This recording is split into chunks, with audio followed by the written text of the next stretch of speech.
Viewers, beware, because you're in for a scare. Well, maybe not, but who knows? We'll see. We'll get into that later.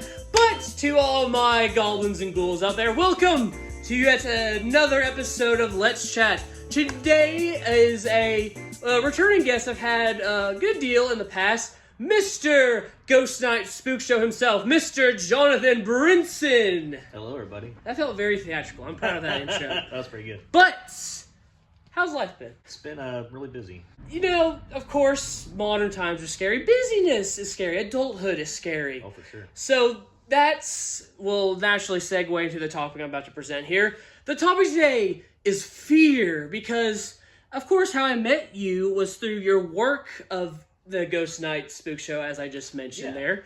And so, I'm just very curious to kind of get your perspective on, all things scary, all things fear. Well, I got this quote by H.P. Lovecraft. Oh, a legend. Yeah, good place to start. Very good place to start. And he said, the oldest and strong emotion of mankind is fear, and the oldest and strong kind of fear is fear of the unknown. Mm-hmm. And, I mean, that's the crux of it, I guess, right? You know, it's like what's in that dark corner or whatever it may be there along the way, and that's what we're really all truly scared of, I guess, is what's out there. No, I wholeheartedly agree, because even when I pitched doing this topic with you, I was immediately thinking of trying to break down what fear exactly is, because you think people have fears of clowns or spiders or this and that.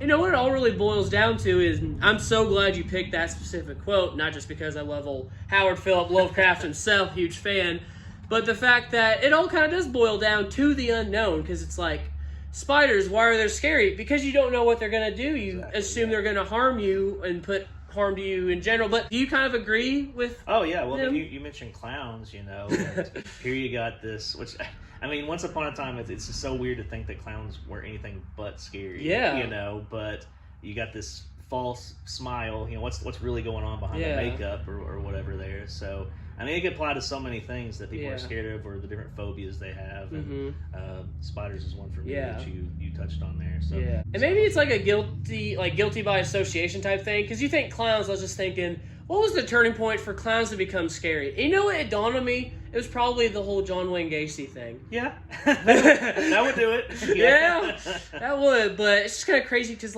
spiders, snakes, I can get that. There's a long history of them being harmful to people. But then it's fear of heights. A person gets scared going on an airplane, not because they've had a bad experience on an airplane per se, but they just know all this negative connotations and are just fearing the worst. They're fearing the unknown because they're not guaranteed how a flight or any instance of heights or anything would go. Oh, absolutely, yeah. It's another thing is you're aware of what's happened to other people and those kind of things, and then is it going to happen to me? Yeah. And so that makes you question, is irrational fear really that irrational? I don't know, because I think there are some things it's kind of hard to explain what triggers that fear. Yeah. But no, I mean, there's a beneficialness to being scared, Yeah. Because you mentioned the fear of heights. That's something I don't really worry about so much as a kid. I guess you're kind of unbreakable. You're just bouncing off rocks and stuff like that. I remember doing that as a kid, like a mountain goat or whatever. I remember I was climbing on my aunt's roof, cleaning her gutters and those kind of things. Without a ladder, just hop on the roof and go sounds like my nephew there. Yeah. Well, and then one day, this is when I was in the adult age, and she had a metal roof. Ooh. So I'm just doing my thing, And that's when the lightning hit. Exactly. Yeah. Well, no, that's when I slid. I slid partially off the roof. I'm hanging off half.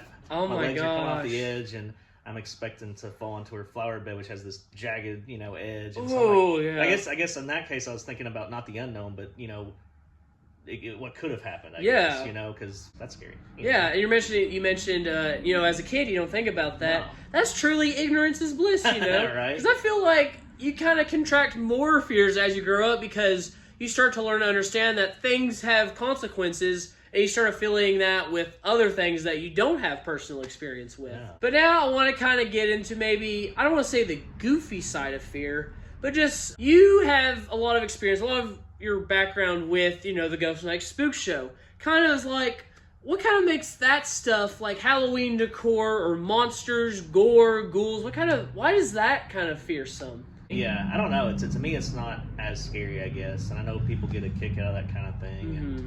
And I mean, it's just exposure to it, I guess, in a lot of ways. And I guess someone that might, I guess you don't train spiders, but have a pet tarantula. We know nowadays though people do. Oh yeah, right. To me, it is always just kind of was the fun aspect of fear.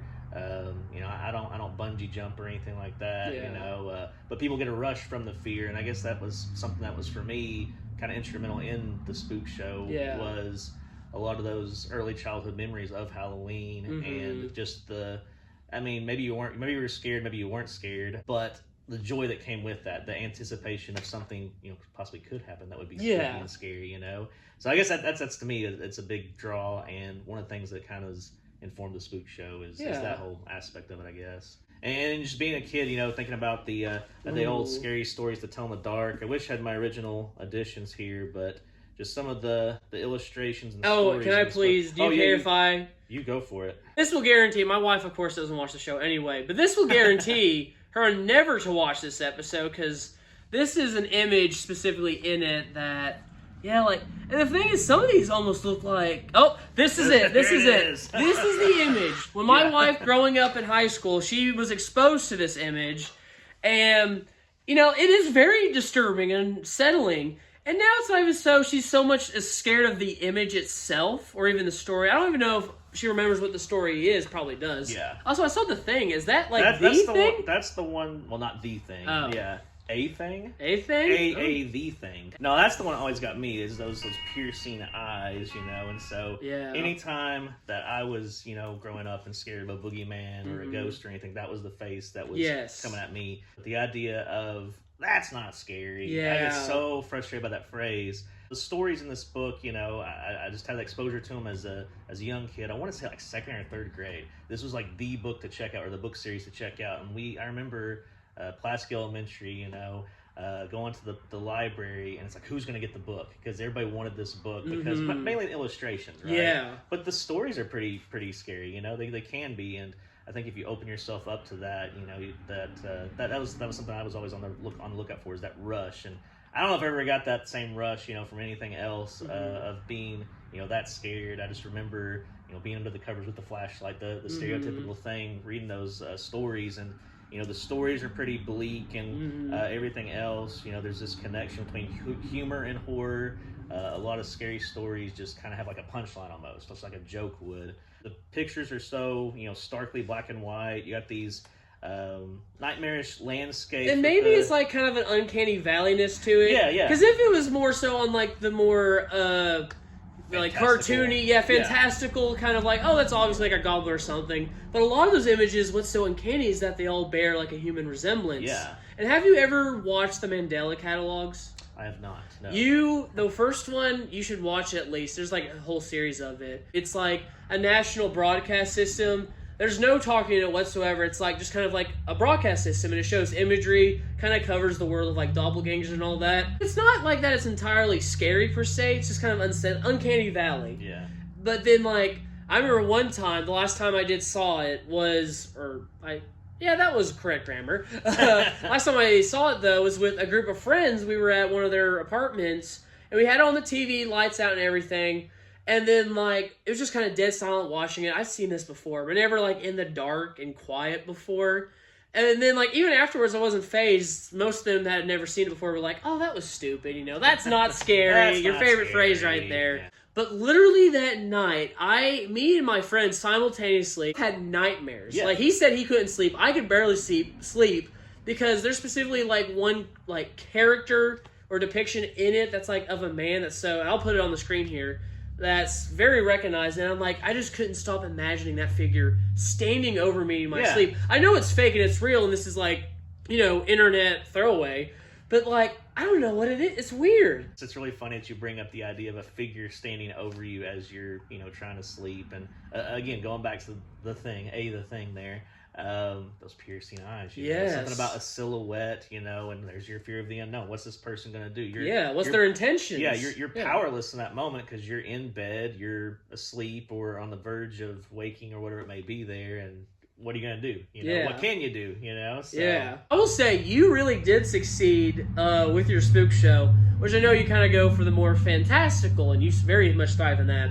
But I remember during our last interview, which is at old Cooper building in downtown, forever ago, and you were kind of shutting down all the lights for it then, But I tell you, that old lady one you have, oh yeah, maybe it's part of that Uncanny Valley, because she looks like a little lady crouched over, and I legit saw her for a glance, and I thought like I saw her jolt or move or something, and that's what scares me is like, what if these things did something? They're not going to. I know it, but you never know. Well, a couple of stories about that. So I remember having them set up, and it was prior to Halloween. This was back when we were just a yard haunt, and it was just sitting in the living room, and I'm just sitting there, and I'm watching it as I'm watching TV, and I'm like, I put this together. I know it's just a bunch of PVC pipe and chicken wire and, some cloth I've tossed over it with the Halloween mask, but it just seems like it could just all of a sudden just jump at you from across the room and stuff like that. And so I've spooked myself, plenty of times, and there's other times where it's just like I'm just walking around, it's just like normal because, it's your world or whatever. We used to have them set up in our basement. This is again pre-spook show, and I just let them set up all year round because I don't take them apart. I just kind of leave them in one piece, and that's where we did our laundry and everything was in our basement of our old house. And my wife just got used to them, she just got used to them being there, and actually it was around. She's like, oh hey Gail, saying hi to all passing by, like just come through my laundry basket. Exactly. And then she got kind of freaked out whenever Halloween came along, and they were gone. You know what I mean? The absence of the figures was. I mean, that'd be kind of weird. Walk into the spook store. Got all these mannequins and stuff like that, and you walk down there, and they're not there. Yeah. What would that be like? And then one more. Being at the Carnegie. There's lots of times where I was there by myself setting things up. Again, prior to the spook show, we used to do the month of October. They let us set up in the foyer, and we do like a little walkthrough, and people would come through and everything. And of course, the Carnegie has this reputation of being this haunted building, which I have different theories on and those kind of things. Okay. And of course, there's stories and that kind of thing. But it's an old building, so there's lots of noises and stuff. They used to have an ice machine. Oh my goodness. No. But I remember one time I was there, and I think it was me and my brother-in-law, and we heard a noise upstairs. I'm like, we're going to go check it out. So we went up there and looked around and everything. Came back downstairs, had the lights on and everything. So it was just, we're used to it, and we're not, too phased or freaked out. We only walked around the corner, and I passed one of my figures, except it's not one of my figures. Did that thing just blink? It was Kyle Cadell. He was just hanging out down there, and I don't think he was intentionally trying to scare me. He was just among the figures, but I just kind of, periphery or whatever, just didn't. That was your question. What was he doing with the figures? That moment definitely got me there. The mind is a very powerful weapon. Oh, yeah. I feel like, because you go into a place kind of with that reputation, and so you could be one of those people that's either with it or against it, but if you're with it, then your mind is going to make you believe that you're with it, and like you may hear or see things. And a lot of it is the old building factor, I can remember being there many times, and it's just me, and I hear someone talking. It's like, oh gosh, here it is. It's happening. And I realize it's someone outside. It's just where the walls are so thin and stuff like that. And then there's all kinds of plumbing and stuff like that. But then there's other times where it's like, I have no clue what that sound was. I don't know what did that. Or is there something else? Well, that kind of lines up with, fear kind of boils down to fearing the unknown. Yeah. That's a case you're exposed to the unknown, but you just kind of choose whether you're scared of it or not. Exactly, We're not to kind of backtrace too much, but I just love when horror movies have practical effects. Yeah. Because it's real. It's it's not like a real demon or anything, but it's tangible. There's life to it. CGI, that's just ones and zeros on a screen, and it looks like... It goes beyond Uncanny Valley. It's just obviously fake. Yeah. But then you see like that, and it makes you question like, is that CGI? And it's like, how can you pull that off with this? And it's like, it immerses you that way. I love that. I mean, I can go either way. It just depends, because I'm an old school classic horror movie guy. Yeah. Some of those special effects, I mean, they're kind of hokey. Yeah. Like the blood back then, it was like straight up red, and you didn't look at it at all. or the black and white was, Oh yeah. I feel like it was easier to get away with. Yeah, you could do whatever, just as long as it had that consistency, I guess. And that's my big thing. Going back to that's not scary, that whole thing. I would get that a lot in the spook show, and it just kind of ran all over me. It's like part of it is the goal of the spook show is not necessarily to scare, but just have fun with the spookiness, the spookiness. That's what's called the spook show, So I mean, I think under the right context, like you said, going in there, I mean, I imagine going to the spook show alone and not knowing what to expect, you could, get some tangible, actual fear. Yeah. That's not necessarily intention. This is, look at this cool thing, and, enter yourself into that world, and if you want to get scared by it, you can, It's kind of like a haunted house. I mean, of course, their intent is to scare. Yeah. But then, like, I've done haunted house before. I've worked with seasoned workers and professionals in that field. And when it comes down to it, it's more about entertainment. If you can't scare them, make them laugh. That's a common expression. Because you just want them to have an experience, and that's what you want, sure. Just have a good time, and if you want to open yourself up to be scared, go for it. But it's just kind of frustrating, and I get that same thing with movies, is if I'm, watching a quote-unquote scary movie, and I hear people say, well, that wasn't scary because of this or that. Again, it's all about imagination, I think. Are you going to open yourself up to, House on Haunted Hill has this skeleton scene, right, where it's toward the end, and you can actually see, like, the strings coming down that are puppeting it. It's kind of doing this goofy kind of walking stuff. And we can laugh about it and whatever. But if the skeleton walked through that door right now, what would we do, That is fair. Honestly, I'd probably be... I don't even know if I'd be scared. I'd just be kind of like... Huh. And there's this connection, too, going back to the humor-horror connection. It's like, that's a response that people have sometimes, just to laugh at the thing that scares them. Yeah. Because it's, like, almost unbelievable or whatever it may be there, So... That's the kind of stuff that, when you say it's not that scary, it's like, are you looking for blood and guts? Are you looking for the jump scares? They can be scary. I'll admit they can be scary, but I think there's more to horror than just that. If that makes sense. It's all. I would agree, and I would say it's like all contextual. For instance, I would catch some flack for this from you, of course, but there are movies that I'm like, that's not scary. Yeah. Just for me though, because I know like The Exorcist and Texas Chainsaw Massacre, they were renowned for being like terrifying during their times. And of course, here I am, having been exposed to CGI, modern day horror. Watching that, I'm gonna be real, I think it's hilarious. But really, like, I appreciate it as an art form. I think that's what a lot of all this boils down to.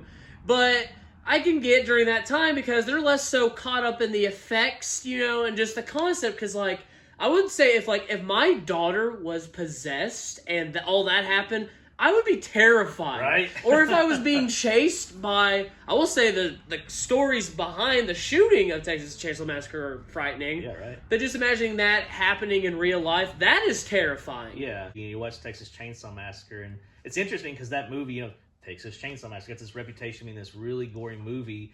And honestly, the original... isn't that gory. There's a lot. Compare like the meat hook scene, and if I recall correctly, you have Leatherface picks the girl up. You see a scene of the meat hook. You see him, put her up there, and it's just like her weight has been suspended on this meat hook. You see her feet. You see some blood dripping down. Yeah. And your mind filled in the blank. Oh, she's hanging from this meat hook. Compare that to the remake where they have. You actually see the the piercing of the skin and all that kind of stuff, and to me, it's just kind of gross. Yeah, because it's just repeating a concept you've already been aware about. Exactly. So, are we going for, the torture porn angle, or are we going for, trying to, scare you? And I guess that's what scares me more is the stuff that kind of gets stuck in your head. You mentioned the Mandela... Oh, the Mandela catalog, catalog. That stuff that gets stuck in your head and those images that kind of get stuck in your mind. It's not like I'm thinking about... I saw this guy get dismembered or whatever. That's a striking image for sure. And I think horror again has that aspect. You can't make a zombie. I love zombie movies. You can't make a zombie movie without some of the gore and that kind of stuff, obviously. But again, just the silhouetted figure, the piercing eyes, scary stories to tell in the dark. Less is more. Less is definitely more. For me it is. Yeah. Not for everybody, but that's fair. I can respect someone else enjoying. And I feel like I align with a lot of what you feel and how you react. Like gore really doesn't do it for me. I see it as more as like a spectacle. Like I'm not going to be afraid that someone's going to dismember me. Like I've seen all the Terrifier movies. I think there's that's probably one of my favorite trilogies. Someone dismembered me. Okay.